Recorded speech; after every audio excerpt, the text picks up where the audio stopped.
Ils travaillent au SAMU dans les services d'urgence ou de réanimation. Tous, ce soir, font part de leurs inquiétudes. Patrick Goldstein, responsable du SAMU de Lille depuis 4 jours, il est difficile de faire face. Il évoque une situation totalement inédite. Il n'est plus possible de répondre à tous les appels. Les grosses journées, on en fait 1000. On en a fait 5500 vendredi, 5500 hier soir. Hier soir à 11h, l'informatique de service s'est arrêtée. Pas longtemps, puisque les ingénieurs sont immédiatement arrivés. Pourquoi? Simplement parce qu'il y avait tellement de dossiers que les disques durs qui nous permettent d'engranger les dossiers n'avaient plus assez de mémoire. On n'avait jamais imaginé qu'on puisse en arriver là en si peu de temps.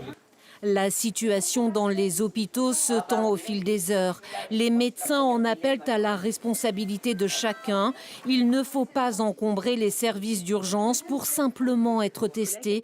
Coup de colère de cet urgentiste de Sarreguemines. Il y a des entreprises qui nous envoient des salariés pour vérifier s'ils sont atteints. Je trouve ça complètement inconscient.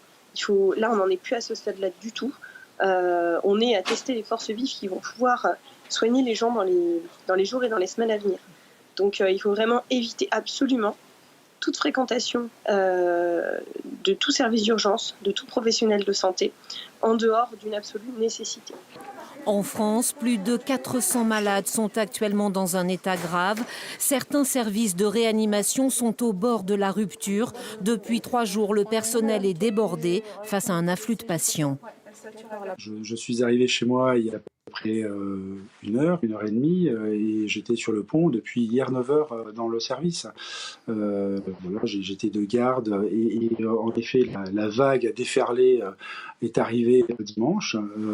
Alors même si nous étions préparés à prendre cette vague, nous avons été quand même surpris par son ampleur et sa rapidité. L'inquiétude est palpable dans tous les hôpitaux. Le pic de l'épidémie n'est pas encore atteint en France.